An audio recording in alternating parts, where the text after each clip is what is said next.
Olá, Maciel, Andrew e Heloísa. Tudo se passou no interior do estado do Ceará, no ano de 1958.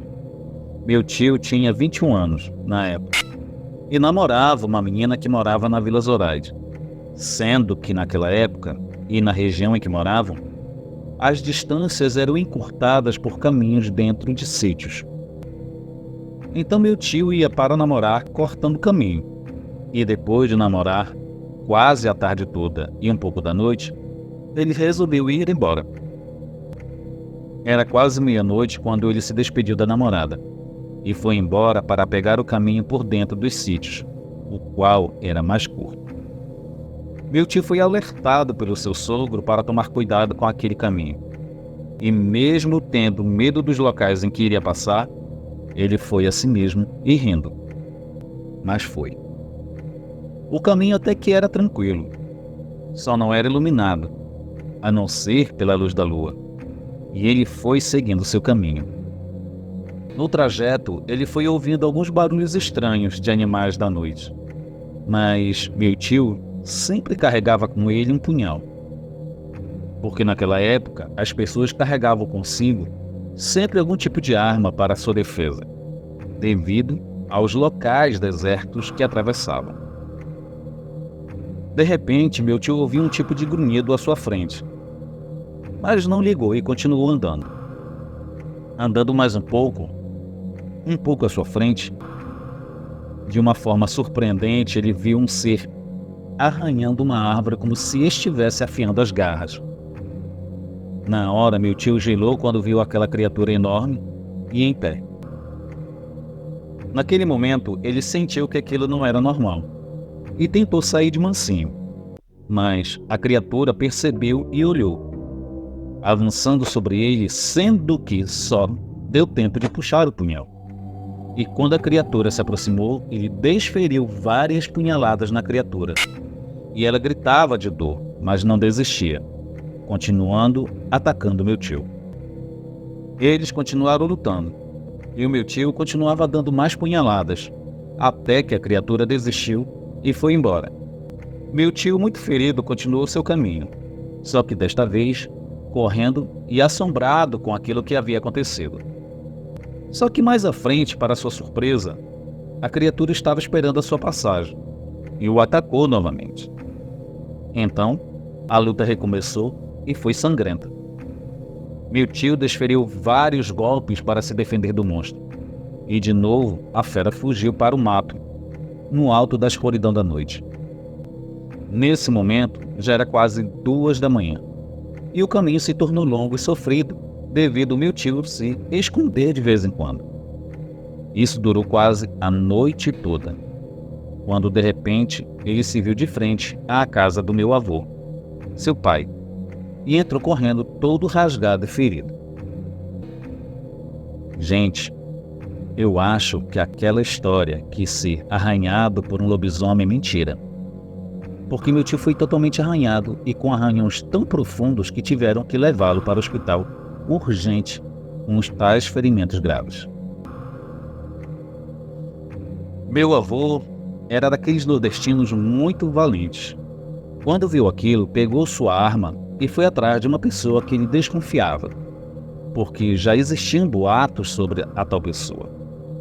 Chegando lá, meu avô viu o tal homem sentado na cadeira de balanço, muito ferido, mas bem, mesmo com os ferimentos.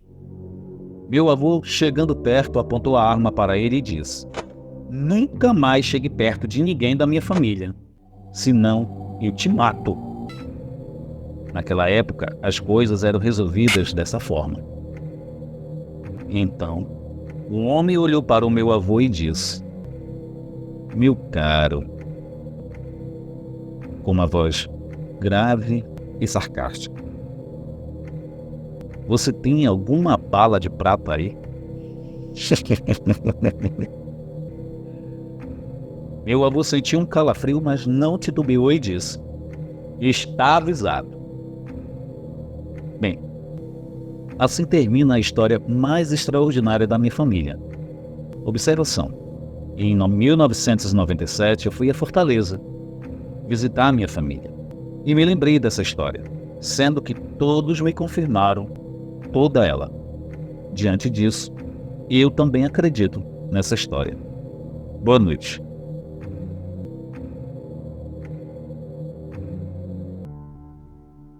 Boa noite a todos do canal Não Assista à Noite. Meu nome é Ana. Vou contar um relato que aconteceu comigo quando eu era criança.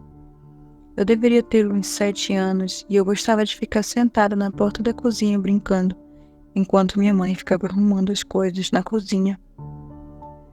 Ela falava para eu ir brincar na varanda ou na sala com meu irmão menor, e eu respondia que não.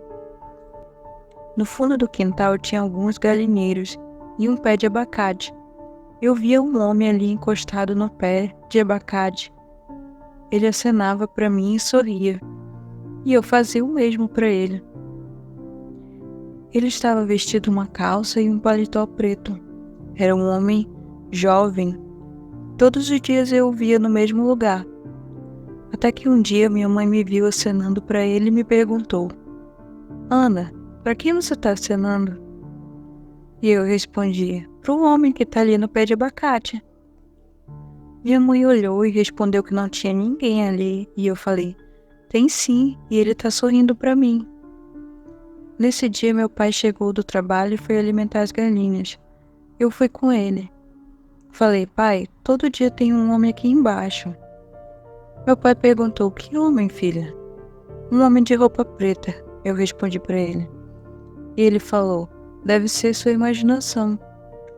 Mas eu o via todos os dias quando começava a ficar escuro. Quando foi um dia, eu e meu irmão estávamos vendo TV na sala e brincando, quando eu acabei olhando na parede e vi um quadro desses antigos com a foto de um homem bem jovem. Chamei minha mãe. Ela veio correndo, pois eu comecei a gritar por ela, e eu disse: olha o homem que fica lá no quintal, mãe, é esse daqui. Aí minha mãe perguntou: você tem certeza? Eu respondi que sim e perguntei: quem é ele, mãe? Ela pediu para eu esperar, que ia conversar com meu pai primeiro. Então meus pais me contaram que aquele homem era o meu avô paterno, que tinha sido assassinado por engano. Ele tinha 38 anos só na época. E esse foi o meu relato. Espero que gostem.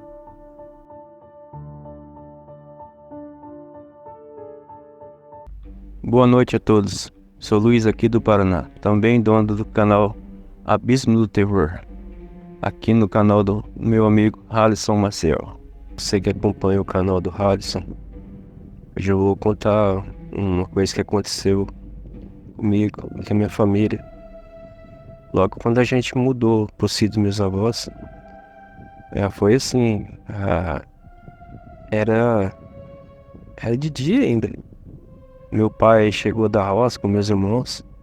Eu também era criança, só que eu ajudava também na roça. Aí minha mãe preparou o almoço. Aí a gente sentou na cadeira para poder almoçar. Ela trouxe certinho, arrumou a mesa. E na casa onde a gente morava no sítio, acho que a maioria das casas antigas assim de sítio tem aqueles quadros antigos, quadro de foto. E na verdade antigamente era pintado, né? E tinha os quadros lá dos meus bisavós, meus tios, meus avós. Aí uma coisa muito estranha aconteceu naquele dia. Do nada, meu pai estava sentado assim, prato de comida na mão, um quadro daquele despencou da parede. E não ficou assustado, né? Mas tipo assim, achou que porque o quadro era muito antigo, deveria ter rebentado, que era um cordão, né? Cordão de algodão. Rebentado um cordão ou saído um prego daquele.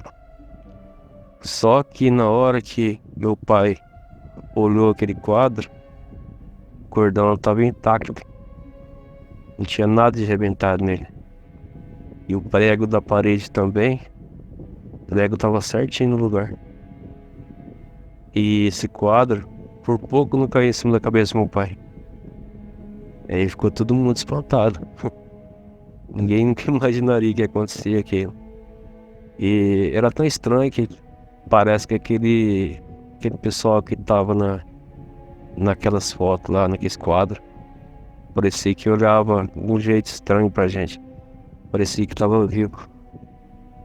Esse foi uma das coisas que aconteceu naquela casa lá.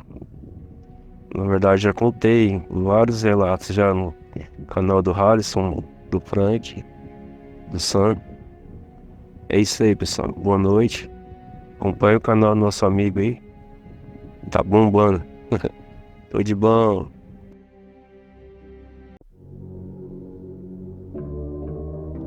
Desde que eu me entendo por gente, minha família tem o costume de passar o Natal e o Ano Novo na fazenda dos meus avós, no interior do Paraná. Eles dizem que é para fugir da agitação e da violência da cidade grande. Mas eu sempre achei que havia algo mais por trás desta tradição. Eu tinha 15 anos quando eu descobri o que era. A fazenda dos meus avós ficava isolada no meio do nada, cercada por uma floresta densa e escura. A única estrada que levava até lá era de terra batida, cheia de buracos e pedras. Não havia nenhuma outra casa por perto, nem sinal de telefone ou internet. Era como se estivéssemos em outro mundo, longe de tudo e de todos. Na noite de Natal, depois de uma ceia farta e deliciosa, todos nós nos reunimos na sala de estar em volta da lareira. Meu avô, que era um contador de histórias nato, começou a nos entreter com suas lendas e causos de assombrações, fantasmas e monstros que habitavam a região. Eu adorava ouvir essas histórias. Mesmo que algumas dessem arrepios, ele falava com tanta convicção e detalhe que parecia que ele tinha visto tudo com seus próprios olhos. Foi então que eu me lembrei de uma coisa que meus amigos da escola tinham me contado. Eles disseram que suas famílias só comiam a ceia de Natal à meia-noite e que depois trocavam presentes e se abraçavam desejando felicidades. Eu achei estranho porque na minha família era diferente. Nós sempre comíamos às 8 horas da noite e depois íamos dormir cedo sem muita festa. Eu nunca tinha questionado isso, mas naquele momento eu fiquei curioso.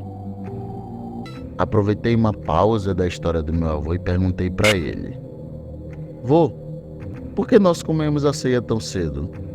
Por que não esperamos até meia-noite como as outras famílias?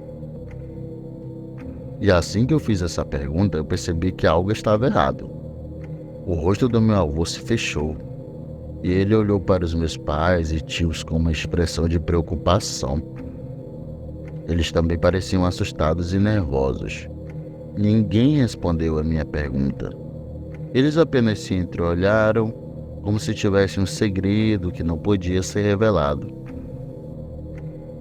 Eu fiquei sem entender nada, mas também não insisti. Achei que eles tivessem algum motivo para fazer as coisas do jeito deles, e que talvez fosse algo pessoal ou religioso. Resolvi deixar o assunto de lado e voltar a prestar atenção na história do meu avô.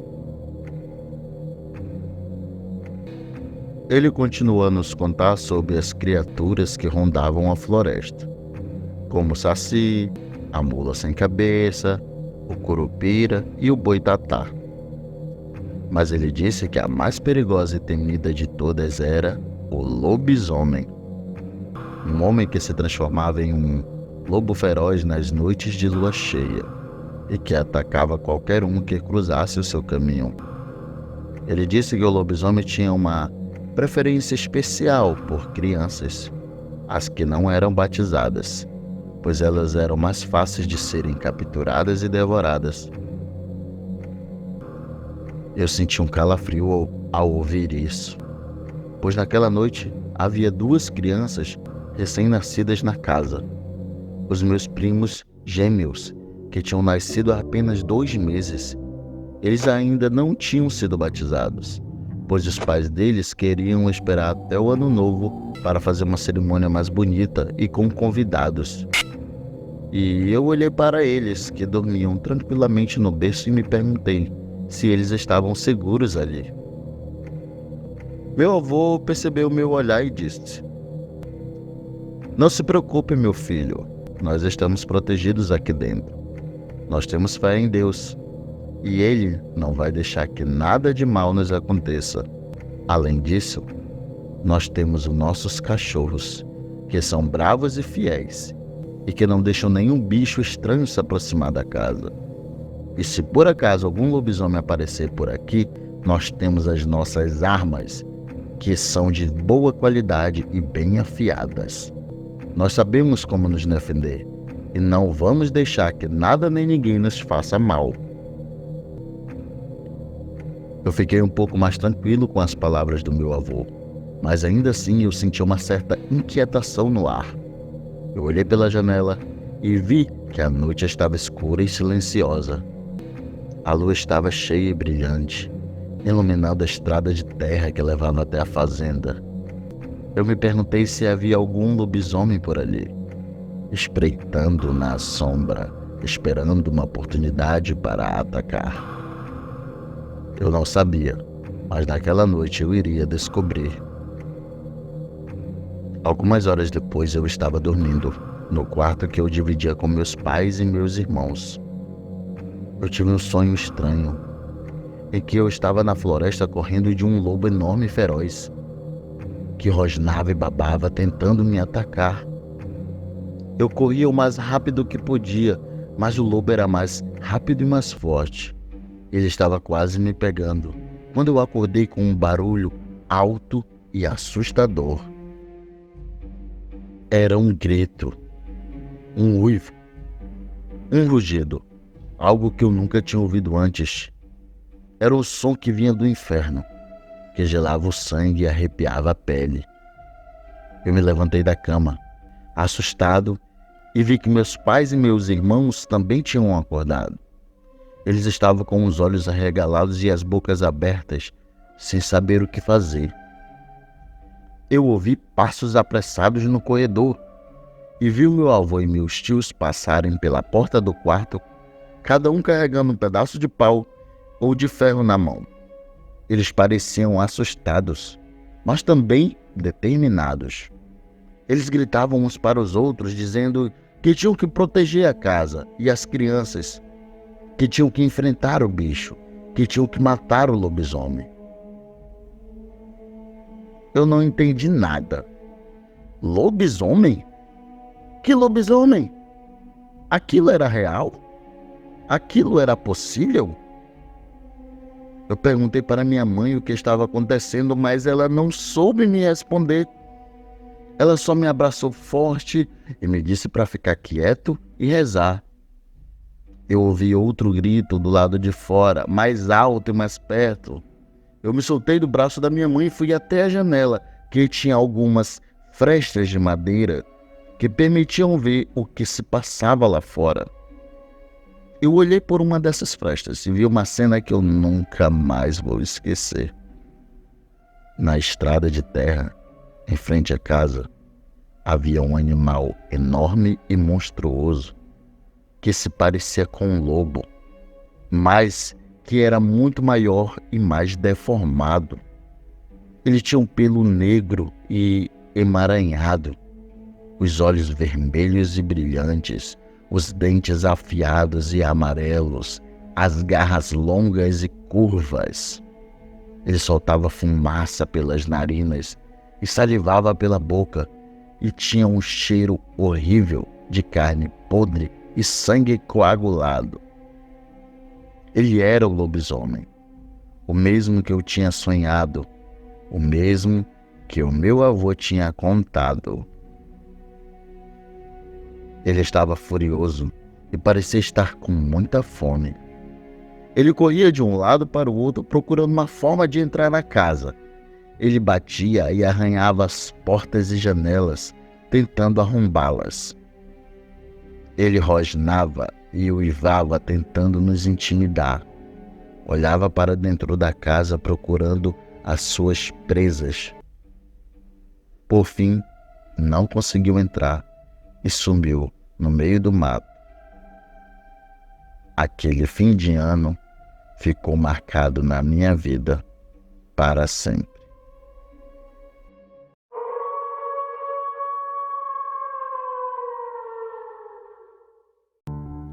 Uma das mais famosas lendas dos povos ribeirinhos da Amazônia é a lenda da Iara. Contam que Iara era uma indígena guerreira muito forte e valente, que, por ser a preferida do cacique, despertou a inveja de seus irmãos. Decidiram então fazer-lhe uma emboscada, mas por ser forte e destemida, acabou por matar a todos. Temendo o castigo do cacique, fugiu para a beira do rio, onde foi encontrada e morta. Os peixes salvaram seu corpo e a transformaram numa linda mulher com cauda de peixe. Iara canta nas pedras com uma voz tão doce que atrai os homens que vão até ela, levando-os para o fundo dos rios. Eu sempre achei essa história muito linda e triste, até conversar com seu Chico. Seu Chico, um caboclo que vivia em Santana do Jaguaribe, uma cidade que passei. Não acredite nessas histórias que a mãe d'água é uma linda mulher, não, Naná. Aquilo que eu vi não é desse mundo. Não. Aquilo que eu vi só pode ser um demônio em forma de mulher. Como assim, seu Chico? Vou te contar. Eu estava pescando na beira do rio. Na época, eu era jovem e forte. E aguentava trazer o saburá cheio de peixes com uma mão só. Eu tinha saído cedo. Já estava com os sacos cheios de peixes. E assim resolvi parar para comer na beira de umas pedras. Comi, tomei um pouco de cachaça e encostei para tirar um cochilo. Da margem onde eu estava, comecei a ouvir um barulho na água, como se alguém estivesse nadando perto dali. Eu olhei e havia uma mulher, saída não sei de onde, olhando para mim. Confesso que era uma mulher muito bonita, com longos cabelos negros e os olhos mais verdes que eu já havia visto. Ela sorriu para mim, submergindo na água, e eu imediatamente mergulhei atrás. Eu estava hipnotizado. Nunca tinha visto uma mulher tão bela em toda a minha vida. Ela nadava para o meio do rio em direção a umas pedras. E cada vez que eu me aproximava, ela se afastava um pouco mais. Toda vez que eu parava, ela aparecia mais na frente, me incentivando a segui-la. Teve uma hora que eu cansei dos joguinhos dela e falei: "Se tu me quer, aparece logo, mulher. Não vou ficar nadando atrás de você o dia inteiro." Pra que eu fui falar isso? Ela apareceu na minha frente, enorme. Tirou seu disfarce de encantamento e por baixo da pele havia escamas verdes de peixe. Seus olhos agora eram negros e uma boca gigante, igual à boca de uma piranha, cheinha de dentes enormes e afiados, e se arregalhou para mim. Ela sorriu aquele sorriso horrendo e pulou para me morder. Eu coloquei meu braço na frente e ficou atravessado naquela boca horrível, aberta e pronta para me arrancar o rosto inteiro, e comecei a lutar por minha vida. Eu puxava, socava, e quanto mais eu lutava, mais era levado para o fundo do rio. Quando eu estava quase perdendo as forças, me lembrei da faquinha de escamar peixe que ainda estava no short. Puxei com a outra mão e cravei inteirinha nela. Eu ouvi um grito, como se fosse uma sirene, um chiado alto, e fui jogado longe. Consegui chegar à margem, mesmo sangrando muito, e quando olhei para trás, vi um rabo de peixe enorme batendo nas águas e sumindo. Meu braço latejava e doía muito, e fui andando até a saída da mata, aonde eu desmaiei. A sorte foi que meus primos, vendo a canoa abandonada, saíram para me procurar e me acharam sangrando deitado no chão. Eu estava olhando meio cética para o seu Chico. Você não tá acreditando não, né? Pois olha aqui. Ele estendeu o braço para mim e dava para ver, apesar de todos aqueles anos, um grande pedaço de carne faltando em seu braço e as marcas de dentes ao lado da marca dos pontos. Aquela diaba arrancou um pedaço do meu braço.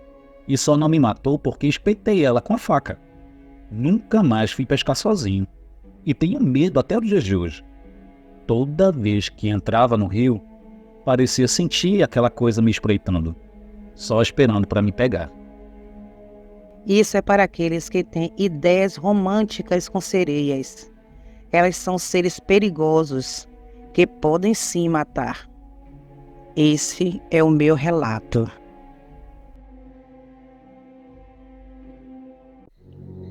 Tu lembra sim. Tu lembra? Eu acho que tu vai lembrar da história. Eu já contei em live.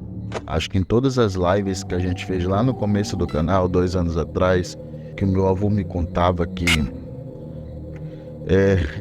infelizmente eu não lembro local, eu não lembro de data, eu não lembro de nomes, porque... Tipo, isso faz tanto tempo, né? Eu era criança. Era daquele padrão aí que a gente vê alguns relatos dos netos que vão passar o final de semana na casa dos avós, no sítio no interior, mas no nosso caso, todos os sítios que o meu avô trabalhou como caseiro para outras pessoas, para militares, inclusive aqui de Tefé, nenhum tinha energia elétrica, todos eram na lamparina. Alguns eram na beira do rio, no Paraná, aqui do Solimões de Tefé, tomava banho no rio a tarde todinha, mas tinha que sair da água antes de 6 horas da tarde, senão a mãe d'água pegava, né? A mãe d'água era para assustar os meninos e o boto era para assustar as meninas. Mas isso eu só percebo hoje, né? Eu só percebo hoje esse padrão. Então, nessas idas e vindas, minha, dos meus irmãos e dos nossos pais, para os sítios, que isso aconteceu várias vezes, um dos sítios que o meu avô foi caseiro, ele contou uma história, inclusive, repito, várias vezes ele contou. Um pescador que foi fastiar, eu acho, com a lança. Era numa canoinha pequena, que cabia só a pessoa e mais um peixe grande, né? Porque a ideia era pegar peixe grande, né? Pirarucu, que a gente chamava e chama aqui de mãe d'água. Yara foi o nome que a gente aprendeu na escola e na televisão, mas é que é a mãe d'água. E também ela não é necessariamente uma mulher peixe, né? Não é igual uma sereia da mitologia grega, não é igual a do Cidade Invisível. É tipo assim, uma entidade feminina das águas, né? Porque dependendo de um relato para o outro, ela muda totalmente a aparência dela, né?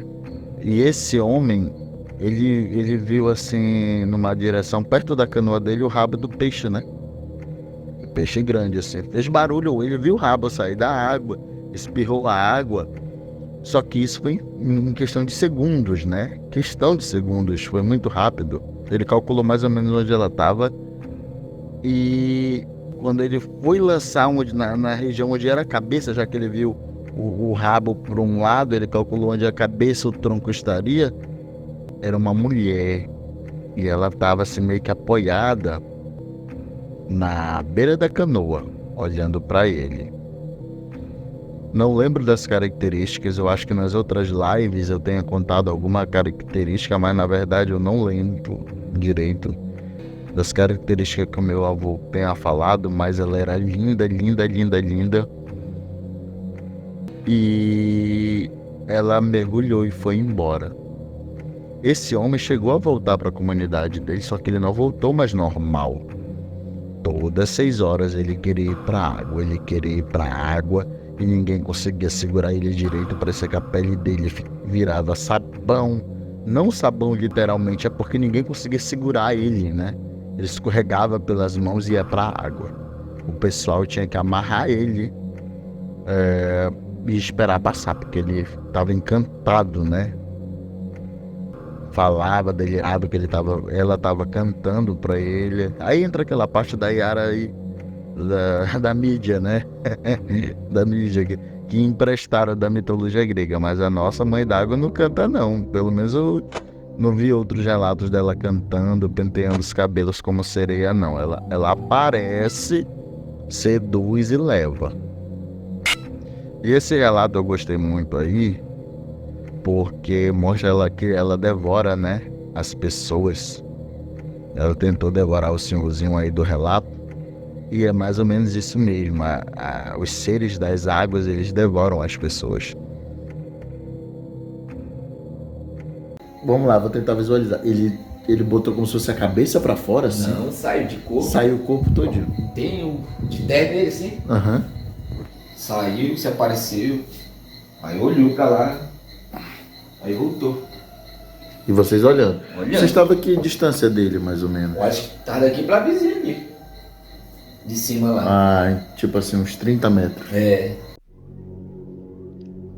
Em minhas andanças pelo Brasil, encontrei um relato.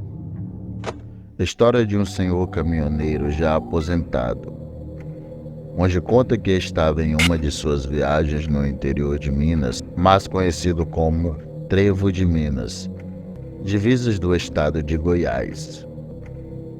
Quando descansando na boleia do caminhão, em uma parada com um restaurante e um imenso lago com patos e marrecos, dormindo, acordou com vários cães latindo e rosnando ao redor do seu caminhão, como também os marrecos fazendo muito barulho, acordando os poucos caminhoneiros que por lá fazia sua parada de descanso. O senhor, no entanto, vendo os cães ao redor do seu caminhão, sem entender o que era e o porquê de tanta agitação, logo pensou que fosse uma onça, pois ainda naquele tempo, ainda na região havia muitas. Foi onde que ele, embaixo da boleia, sentiu algo arranhando, tentando entrar por debaixo. Visto que o caminhão tinha no assoalho, conforme ele conta, um buraco corroído pelo tempo. Apavorado, mas com cautela, ele foi levantando o banco e se deparou cara a cara com a criatura. Assustado, começou a gritar e a bater no chão do assoalho, e a suposta criatura saiu correndo, com os cães ao seu encalço, direto para o lago.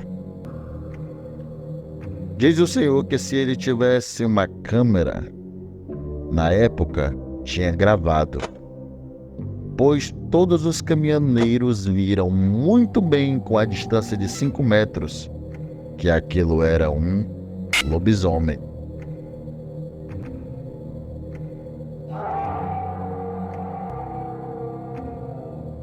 Olá, meus queridos inscritos, aqui é o Halisson Maciel novamente. O vídeo de hoje ele está um pouco diferente. Eu vou deixar o vídeo original do meu amigo William, que conta as histórias que ele passou e da família dele. Histórias típicas do interior do estado do Amazonas. Espero que vocês gostem, porque eu particularmente achei assustador. E por pura coincidência, a energia elétrica aqui na minha cidade tinha ido embora na hora que nós íamos gravar o vídeo. E eu resolvi gravar assim mesmo, à luz da vela.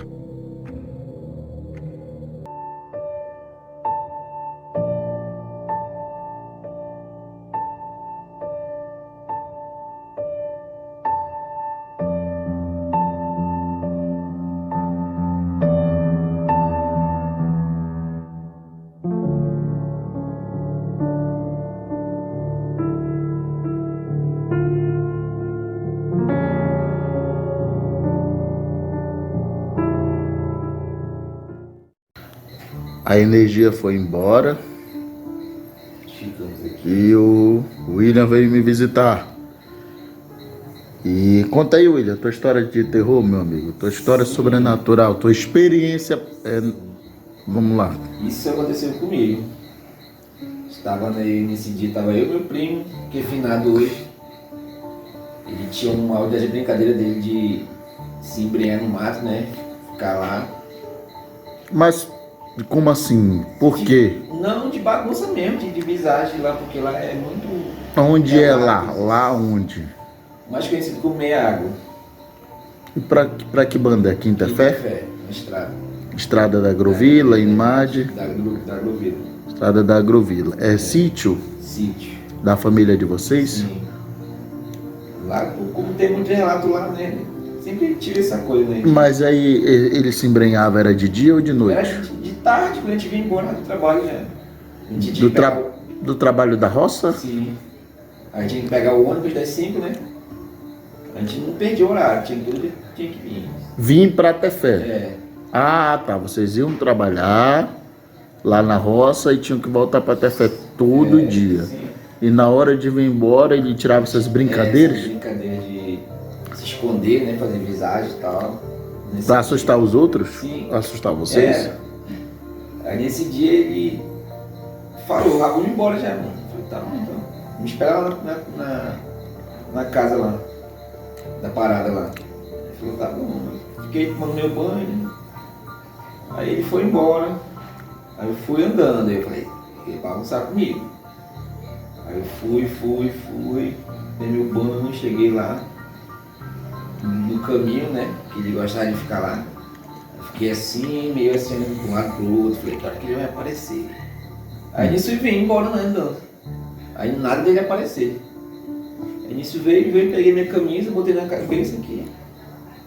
Aí dei o chapéu e vim embora, normal. Um certo pedaço lá, uma ladeira lá, quando eu senti aquele.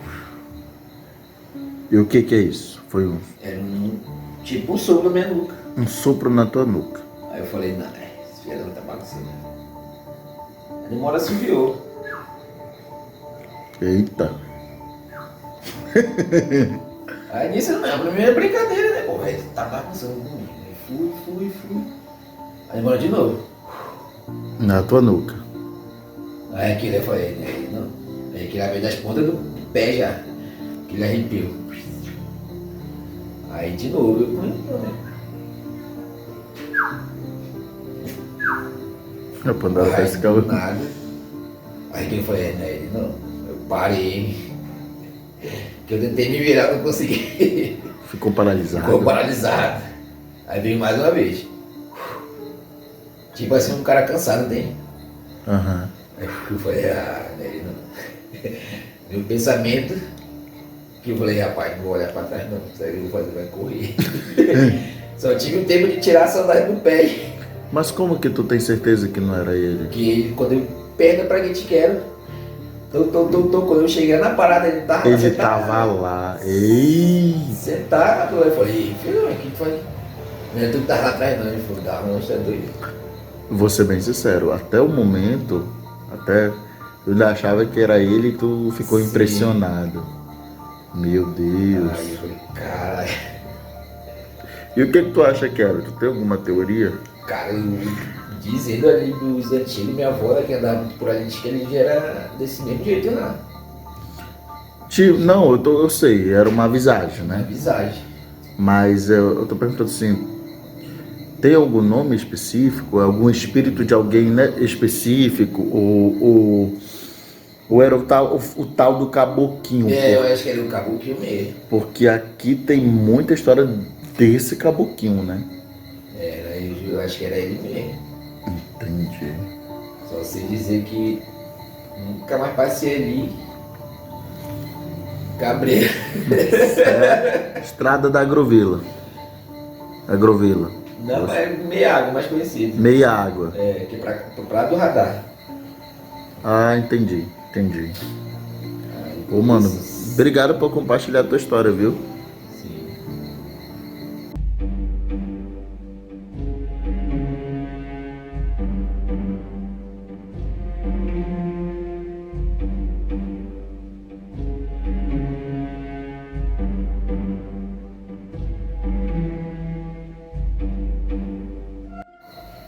como eu te falei, né? Antes lá no sítio aconteceram muitas coisas já. Então tem outras histórias, Sim. mas não necessariamente com você. Lá mesmo. Então tá. Lá antigamente tinha um festejo, né? Era de São João. Aí normalmente a família ia toda pra lá, né? Se reunia lá na casa, no barracão, tal, todo mundo tava sua rede dormida. Aí nessa noite todo mundo lá dormindo, né? Do nada veio uma porrada na parede. Ou Tá. Sério? aí todo mundo ficou assim. Que é? Aí de novo. Ou aí demora jogar uma pedra. Pá, na Isso parede. não era um barracão? É um barracão. Tipo assim, a galera que vai pro festejo, aí dorme todo mundo junto, aquele monte de rede. Sim. E- Aí do nada nós pensamos, rapaz, deve ser alguém. Jogaram uma pedra. Aí sim, aí todo mundo se levantou, né? Todos os homens, né? Bora olhar o que é. Aí a gente rodeamos tudinho a casa, né? Rodeamos, olhamos. Então vocês chegaram a sair. Sim. Esse barracão, ele tinha, era de madeira ou era só de lona? Madeira. Fechado madeira. Não, era uma casa então. É. Era uma casa Só que é um barracão. que não tinha divisão É, dentro, não. toda aberta, só 4 paredes. Sim. Só para receber o pessoal pro festejo, Ah. do padroeiro lá. Aí rodemos e falei, mas jogaram uma pedra. Ele é tudo cercadinho, bacaninho, né? Procuremos nada. Aí ficou aqui, depois foi no outro dia, do mesmo jeito, só que era lá na cozinha de baixo que tem. Eu sei, aquela cozinha que é fora, É, do lado de cozinha fora. de farinha. Isso, é a casa de farinha. Aí lá tinha os cachorros, né? Aham, A gente escutava um latindo. só cipuada. Pá! E os Estavam batendo nos cachorros? Ficava, bora procurar quem é. Saía, nada. Meu Deus. Aí a gente ficou conversando. No outro dia tinha várias conversas, né? Rapaz, quem será que tá coisando isso aqui? Deve ser o Caboclinho, o Curupira, aí meus da voz. Pensei são nessas antigos, né? possibilidades. Aí eles, não, acho que deve ser outra coisa. E o que seria? E eles também não sabem dizer isso, que quando eles chegaram lá aqui em Tefé, eles foram pra lá, pra essa terra lá, os antigos de lá que tinham, eles avisavam já que tinham, né? Ele também não sabia o nome. Ou era um dos dois, Entendi, o Caboclinho ou o Curupira, né? Pira. Tá, então tipo assim, o fenômeno sempre aconteceu, mas nunca teve confirmação Não. qual era a entidade, qual era o espírito. Aí,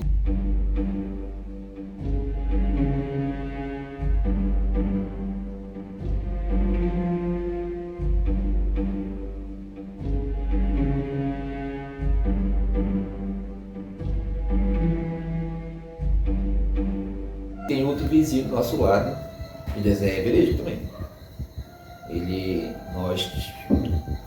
Quando era mais novo, né? A gente ia pra casa dele lá dormir pra lá, né? Com minha avó. Aí numa noite tudo lá a gente viu. Um pé da bananeira, o cara todo de branco. Quem viu? Nós, Tu e mais quem? eu e meus avós. E meus primos que estavam lá, Meu Deus. Um homem todo de branco. todo de branco. Atrás da bananeira ele foi andando. Sumiu. Aí a gente foi olhar no outro dia, nada.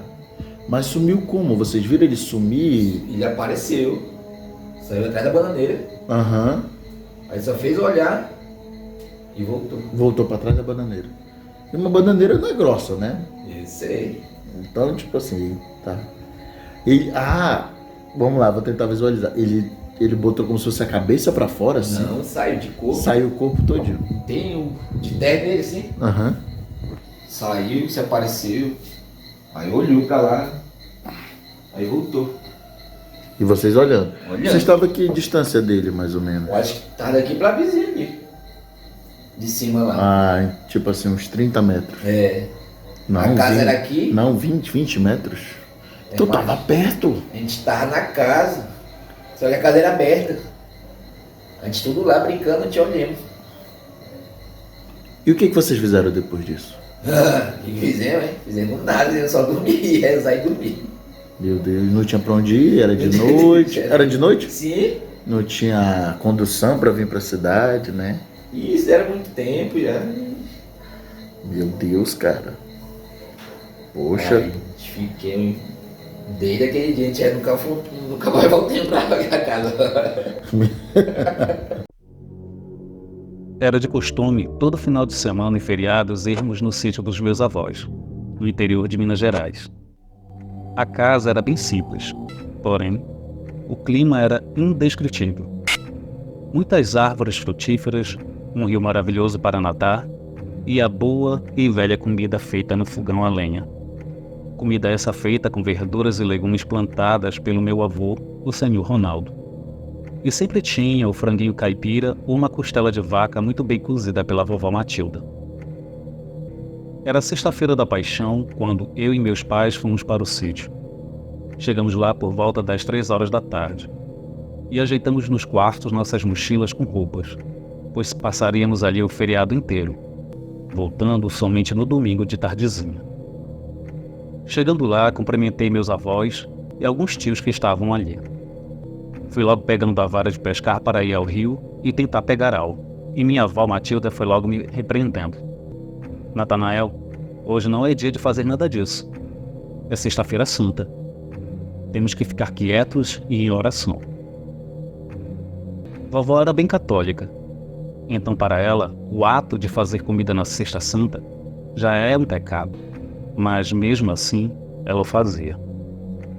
Porém, atividades como andar de cavalo, pescar ou qualquer outra coisa era extremamente proibido nesta data no sítio. Em respeito a ela, eu guardei a vara no cômodo dos fundos onde meu avô guardava suas coisas e decidi ir até a sombra de uma mangueira que tinha por ali. Algo me chamou a atenção durante uma conversa do meu avô com meus tios e meu pai. Eles pareciam sérios, enquanto falavam sobre algo.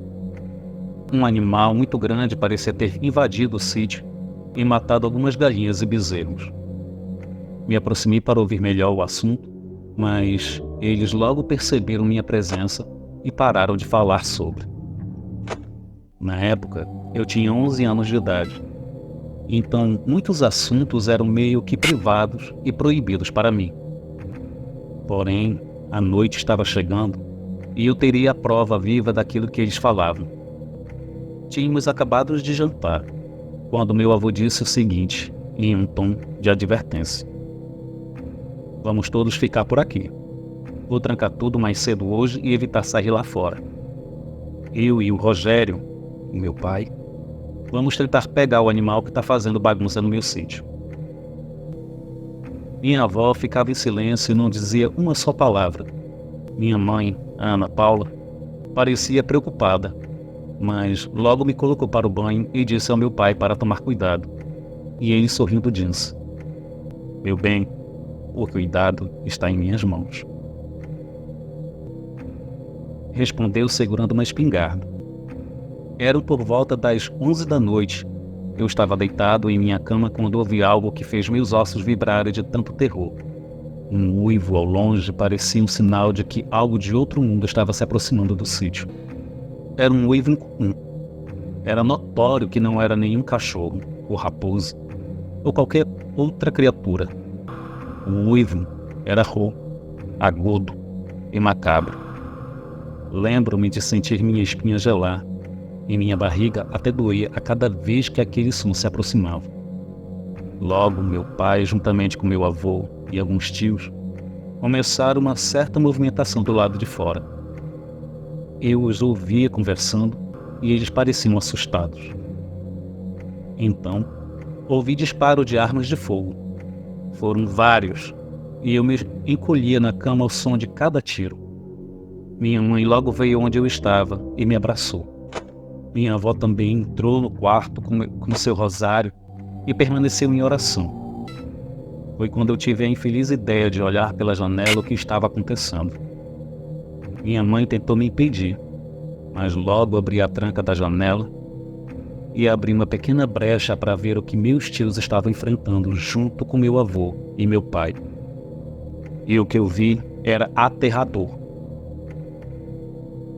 Aquilo era o próprio diabo. A poucos metros deles estava uma criatura de uns 2 metros de altura. Estava em pé como um ser humano. Parecia ter suas pernas quebradas devido ao formato delas. Sua cara era quase indescritível, devido à quantidade de pelos e de suas grandes orelhas que quase cobriam seus olhos vermelhos, que brilhavam na luz do luar. Aquilo tinha pelos em algumas partes surtidas do corpo, mas lembrava muito um cachorro. Sua respiração era forte. Parecia que seus peitos estavam cheios de muco ou algo do tipo. Eu fiquei paralisado observando aquilo até que minha mãe me tirou de lá e fechou a janela. "Você é louco? Vai saber o que diabos era aquilo?" disse ela brigando comigo. Em seguida, mais disparos foram feitos. Porém, logo em seguida pudemos ouvir aquela coisa urrar de tanta dor ao tiro acertado, fazendo-a correr disparada para a mata do sítio e sumir na escuridão.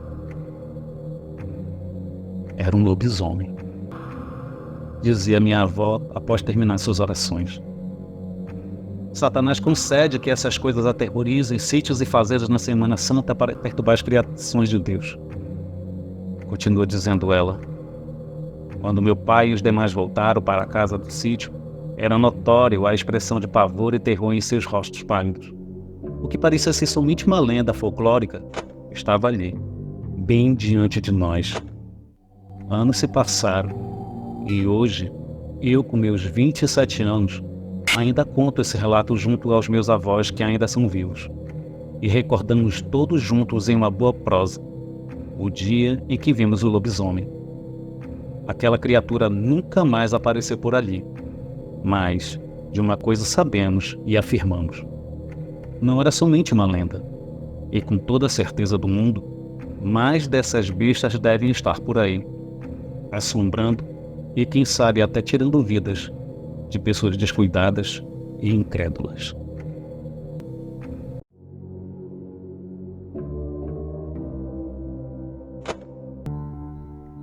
Boa noite, não assista à noite. A história verdadeira que eu vou contar agora já foi me contada muitas vezes e eu sempre fico muito assustada com ela. A nossa família tem anjos protetores, por falta de uma definição melhor, que nos avisam sobre o perigo. Na verdade, são 2. E quando eu falo anjos, eu realmente quero dizer grandes cachorros negros. O meu tio-avô era um dos líderes da nossa pequena comunidade. Ele praticamente era lei por lá. Sempre que havia disputa sobre terra, sobre confusão entre famílias ou entre as pessoas, era ele que chamavam para resolver. Quando ele era vivo, ele tinha uma forte ligação com os grandes cachorros negros. E sempre que alguém morria, eles sabiam que eles apareceriam e falavam para ele. Ele sempre sabia antes que os outros da morte de alguém. Isso aconteceu em casa uma vez. Agora, vamos às histórias. Aviso 1. Essa primeira história aconteceu anos atrás, no meio do mato, e aconteceu com meu tio e a minha tia. Eles tinham decidido acampar e pescar no final de semana. Eles foram para um lugar da região famoso pela boa pesca. Depois de descarregar as malas e montar o acampamento, eles foram pescar. Antes de escurecer, o meu tio e a minha tia estavam parados na margem do rio. E a minha tia notou 2 grandes cachorros negros um pouco longe deles. em pé, um do lado do outro. Ela apontou os cachorros para o meu tio, e depois que ele os viu, ficou um pouco preocupado, pois não tinha mais ninguém lá com eles. Ele cresceu ouvindo as histórias dos cachorros também. Então, depois de conversarem um pouco, eles decidiram que provavelmente não era uma boa ideia ficar lá. Então empacotaram tudo e guardaram as coisas no carro e voltaram para a cidade antes que ficasse muito tarde. 2 dias depois, eles já tinham se esquecido sobre o que tinha acontecido. E então, no noticiário de noite, eles viram uma reportagem sobre um pai e um filho que estavam pescando a uns 100 metros de onde eles estavam, que tinham sido assassinados a facadas por um ladrão que, depois de matar e roubar eles, jogou os corpos no rio para os jacarés comerem. O ladrão continuou com a sua matança por mais 2 semanas, quando foi finalmente morto pela polícia. Aviso 2. Essa história é bem triste. Quando meu pai e os irmãos dele estavam com seus 20 e poucos anos, eles participavam de competições de futebol nas cidades vizinhas. Dessa vez, a minha avó ficou assistindo para que o irmão mais novo do meu pai fosse para o jogo no mesmo carro em que eles fossem, e que era para eles tomarem conta dele. Todos concordaram e falaram que iam tomar conta dele, mas esse irmão mais novo deles tinha um temperamento forte e acabou indo em outro carro. O carro que ele estava indo foi atingido por um caminhão gigantesco e ele morreu na hora. Depois de anos de lamentação, os meus avós falaram que naquele dia mais cedo, eles tinham parado na estrada para descansar um pouco de uma viagem longa para outra cidade. E um imenso caminhão passou voando por eles. E até hoje, eles juram com a mão na Bíblia que quem estava na direção não era um homem, mas um cachorro negro. Boa noite.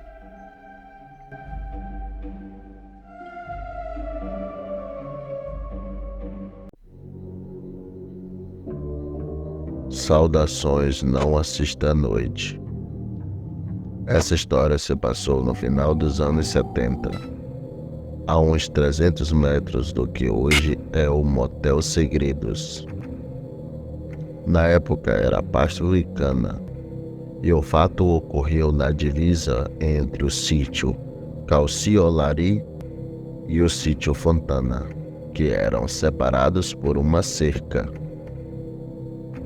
Estávamos eu e 2 amigos no sítio Fontana, esperando a troca da turma para irmos embora. Por volta das 23 horas, todas as máquinas já estavam paradas e as luzes apagadas. O local iluminado apenas pela lua.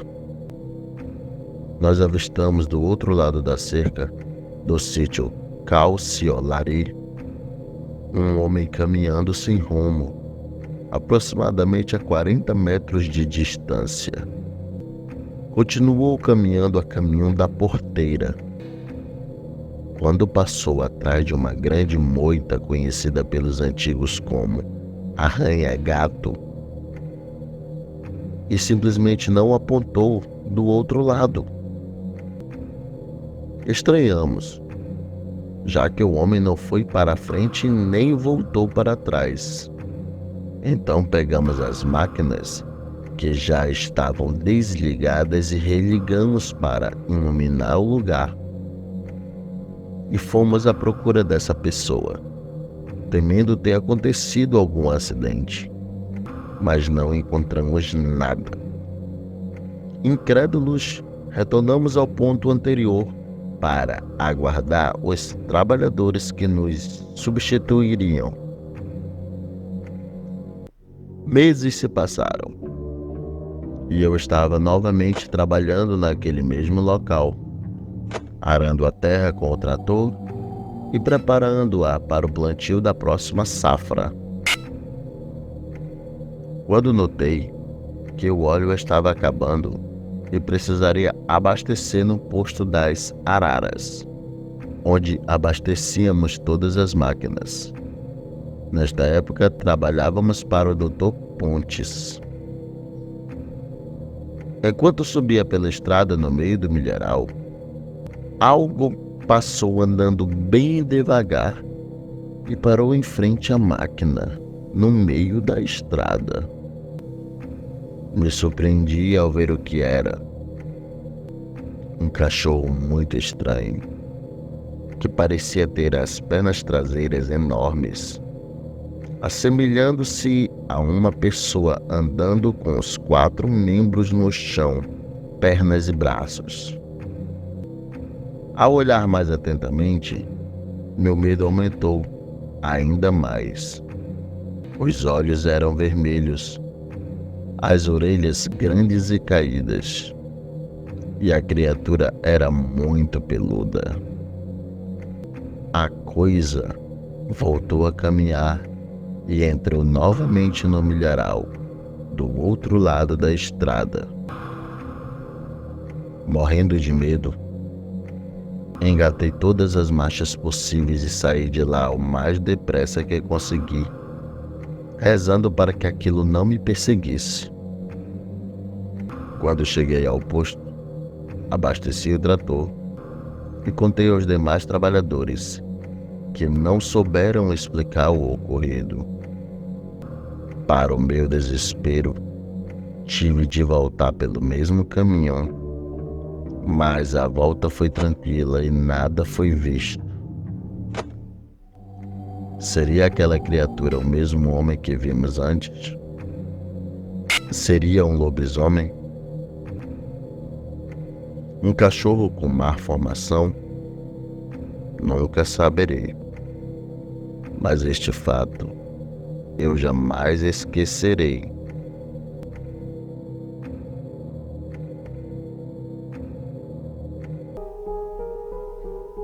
Olá, adorável e querido Maciel e equipe de também adoráveis. Para mim é uma enorme honra poder escrever-vos. Sou um dos teus muitos escritos. Como havia prometido, ao vosso pedido, com muito custo, por falta de tempo, estou enviando meu primeiro relato de muitos outros. Saliento que a maioria acontecera na minha infância e alguns na adolescência. E se não me engano, um só ocorreu quando adulto.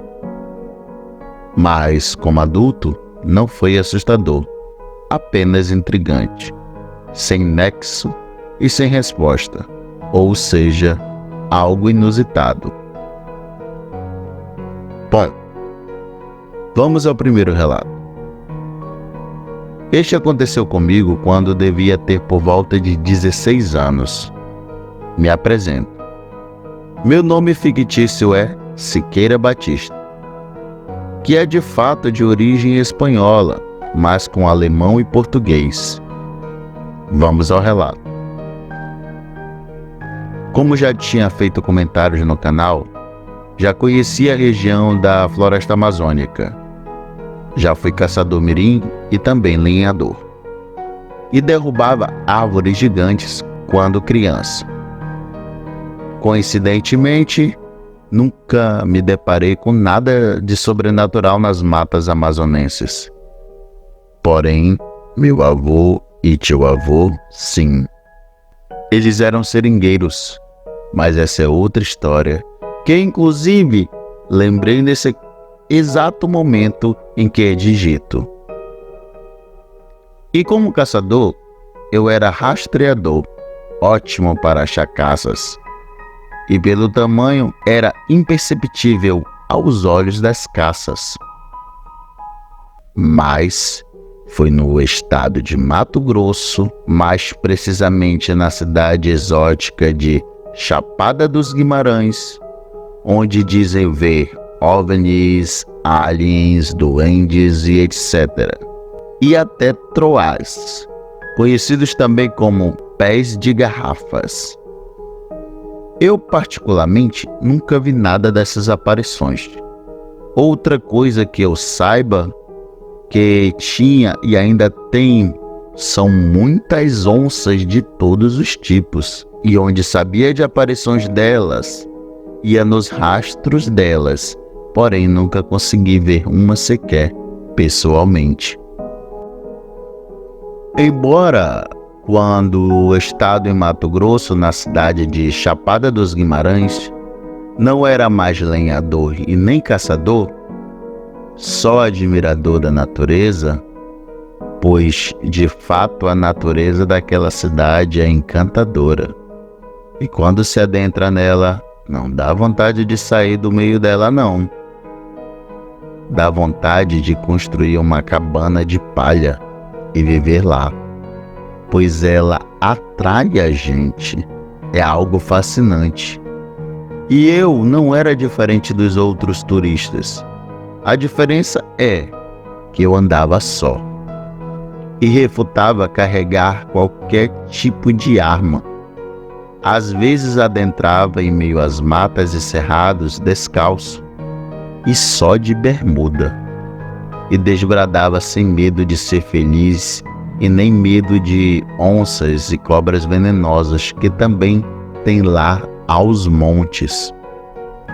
Mas eu já andava dessa forma proposital, pois sempre fui uma pessoa racional e um pouco filósofa desde criança. Eu criei para mim mesmo uma teoria. Quando uma pessoa de boas intenções adentram nossas casas como visitantes e admiram as nossas casas e nos elogiam, nos alegram e nós oferecemos o que temos de melhor a esses visitantes. Porém, quando notamos as más intenções dos que adentram nossas casas, não consideramos como visita e os expulsamos de nossas casas e nos tornamos hostis a essas pessoas. Assim também é a natureza, todo o contexto dela. E ela, portanto, era uma casa, e eu tinha que ser educado e bom visitante para ela, e assim seria bem recebido. Assim eu concluí a minha teoria sobre a natureza, e por isso não tinha medo de nada, pois sabia que a própria natureza me protegia dela mesma, e as únicas coisas de perigo eram cobras, que eu via cruzando o meu caminho. Contudo, elas nunca me atacaram, me viam e seguiam seu caminho, e eram uma mais linda que a outra. E o que mais me atraía era tantos pássaros que pareciam me seguir e gorjeando o tempo todo, e árvores com plantas parasitas nos seus troncos tinham todas flores lindas, parecendo jardins suspensos naturais em meio às matas. E isso eu fazia assim que tinha tempo, e geralmente nos dias de sábado. Adentrava nas matas e cerrados por volta das 8 da manhã e voltava para casa só no escurecer, por volta das 19 ou 20 horas. E não levava lanterna e nem alimentos quaisquer, pois sempre encontrava plantas silvestres, frutíferas, e delas me alimentava e agradecia a natureza pelo alimento. E depois buscava um lugar onde eu me aconchegava para admirar toda a beleza natural do local, desde o capim, o chão, as árvores, arbustos, o horizonte, as montanhas, o céu e as nuvens. E lá esquecia da vida de humano, e lá me inteirava com a natureza. E quando voltava para casa ao escurecer, me sentia leve, energizado, renovado, alegre, com uma felicidade contagiante, tanto que voltava para casa cantando qualquer canção com a minha voz de taquara rachada. E todas as energias negativas que estavam comigo ficavam na natureza. Era sempre assim. E foi num desses passeios pelas matas e cerrados que me ocorreu o inusitado, pois toda vez que adentrava a mata e cerrado, avançava mais e mais, sem me preocupar com o que iria me deparar ou se iria me perder. Aliás, isso nem cogitava em minha mente.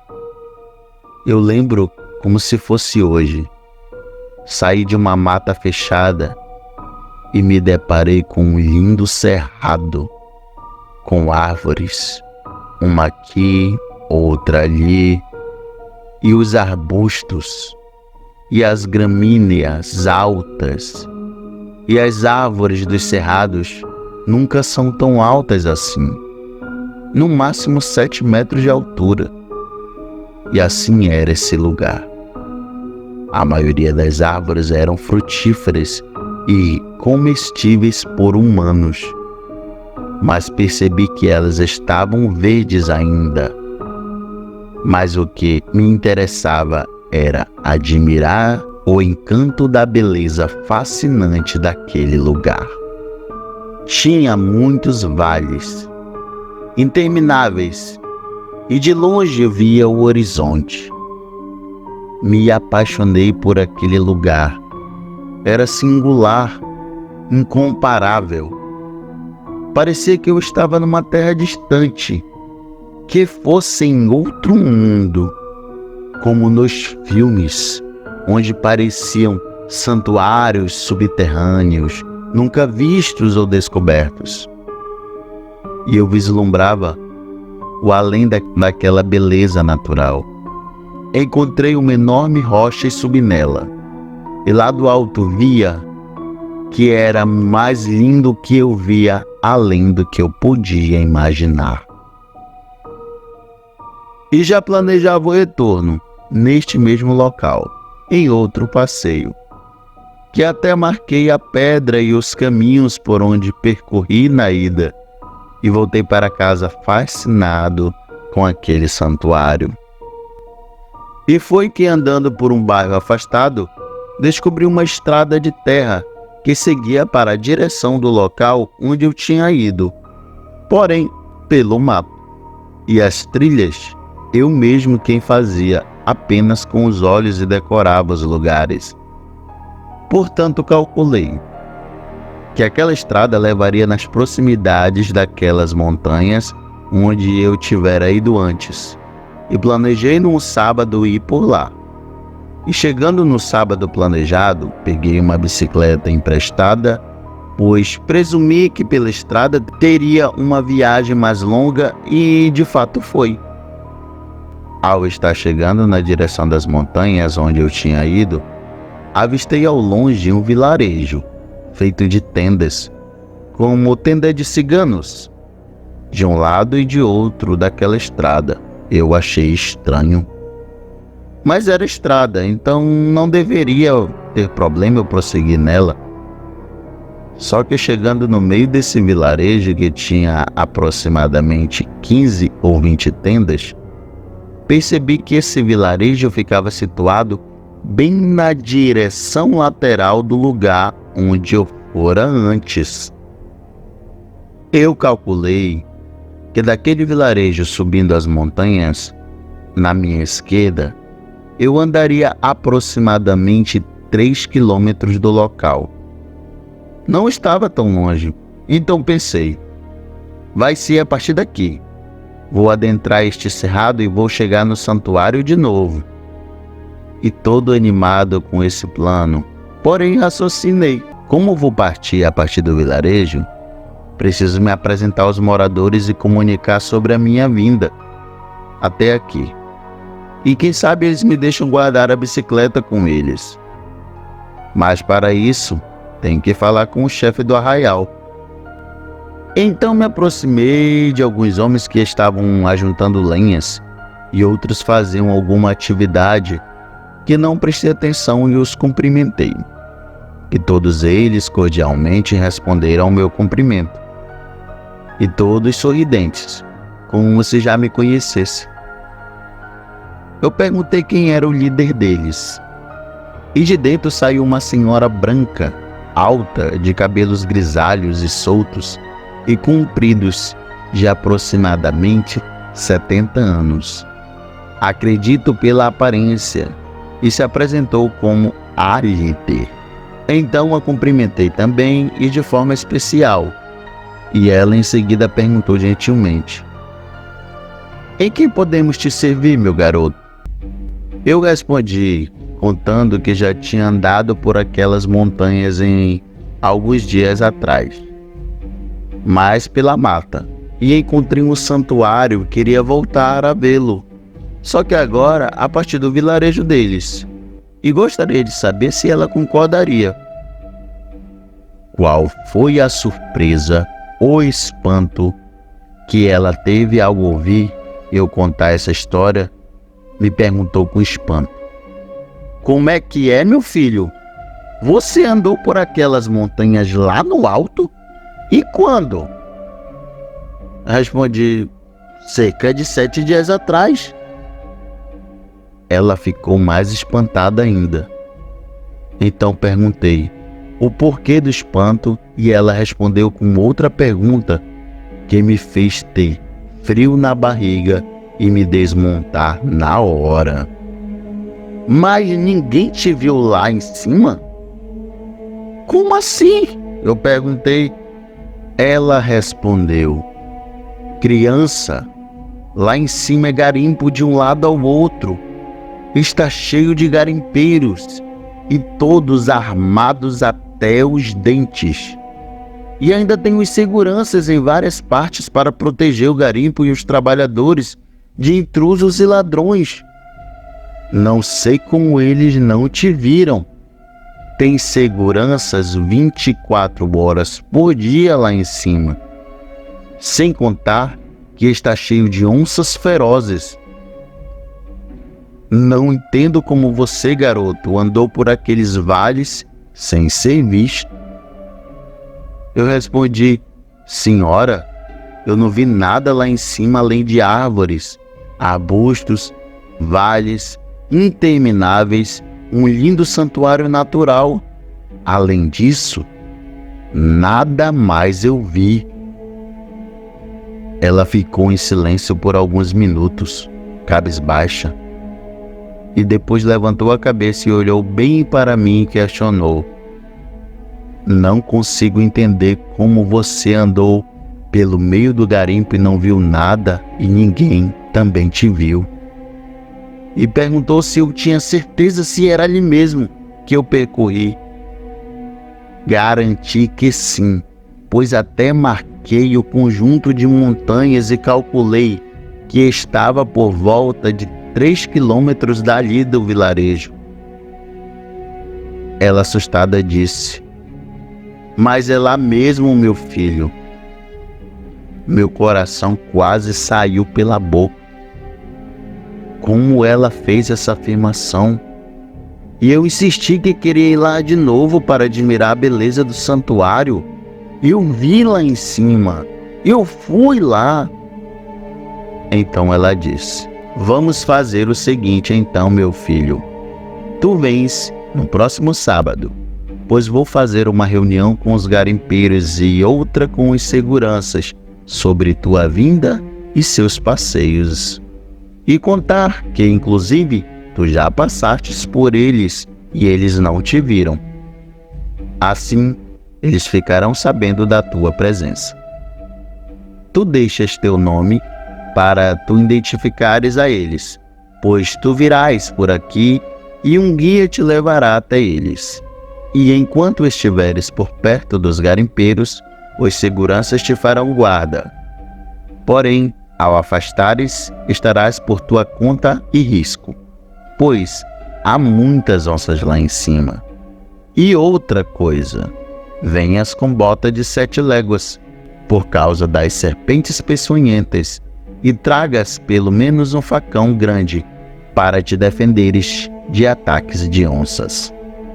Não andes mais descalço e só de bermuda, por essas matas e nem pelos cerrados, pois a natureza oferece muitas armadilhas. Não confies muito, a natureza também trai. Estamos combinados assim? Respondi que sim e me despedi dela, e voltei para minha cidade. E então resolvi investigar junto a moradores antigos da cidade sobre um garimpo no local citado e um vilarejo, que parecia ser de ciganos, mas era de garimpeiro, cujo líder era uma senhora de idade. Qual foi a minha surpresa dos velhos moradores!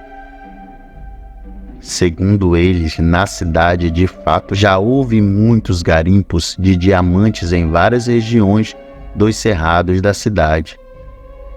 Porém, ali onde eu identifiquei, nunca. Até porque, segundo eles, era uma região arenosa. Portanto, já se viu ter garimpo em região de areia, tipo movediça, a qual eles chamam de saibro, e tem outro nome que falam lá que não lembro mais. É uma areia fina e úmida, a qual usam para fazer massa de reboco e assentar tijolos. E concordei com eles, que de fato não fazia sentido mesmo, pois garimpos só existem onde há cascalheira e pedreiras, e garimpos de areia só em rios. Lá não tem rios. Então perguntei sobre a colônia de garimpeiros, e eles perguntaram se eu tinha bebido. Se lá não tinha garimpo nenhum, como poderia ter colônia de garimpeiros? E muito menos com uma mulher como líder. E outra coisa, disseram eles, ciganos não têm mulher como líder, e naquela estrada não existe nenhum. Eles diziam mais ou menos assim: araia nenhum. O povo viaja direto por aquela estrada para chegar na outra cidade. E não tem araia nenhum lá. Onde você viu? E depois desta conversa que tive com velhos moradores da cidade, até hoje a senhora e seus garimpeiros e seus seguranças estão aguardando a minha volta por lá. E depois desse episódio nunca mais quis entrar em mato nenhum, nem que fosse gramado de campo de futebol. Só se estivesse com as gramas aparadas. Fiquei com trauma e até hoje tento entender o que aconteceu. Bom, amigo adorável Maciel e equipe, este é o relato ao qual prometi vos enviar, o qual presumo que foi um encantamento pelo que passei, pois as matas e cerrados daquela cidade fazem muito isso. Haja vista que já ouvi muitos relatos de pessoas, adultos, crianças, jovens, sobre lugares fantásticos, e marcavam até os lugares e voltavam com as pessoas e não mais o encontravam. Ou eu tive um encontro com um sobrenatural, que se manifestou naquela estrada para me alertar dos perigos das matas e me darem livramentos. E se foi isso mesmo, muito me ajudaram, pois nunca mais quis adentrar naquela mata ou qualquer outra. Espero que gostem. pois já tinha avisado que não era assustador nem fantasmagórico, mas de encantamento ou livramento e muito inusitado. Desde já agradeço pela oportunidade e adianto que esse episódio só contei para uma pessoa, além dos velhos moradores, que já até faleceram na época. E creio que esse assunto morreu com eles, pois se não fosse assim, a cidade toda já saberia. E aliás, nem sabia como contar isso às pessoas. Além disso, não tinha amigos, senão esses idosos que já descansam neste mundo. E agora que estou contando a público, isso é, se eu não assisto à noite narrar ele. Hoje eu fico pensando, e se eu retornasse lá conforme combinado? O que aconteceria? O que eu veria onde deveria estar o vilarejo? Pois de lá seria meu ponto de partida para subir as montanhas. O que aconteceria lá comigo? Obrigado e abraços virtuais a todos.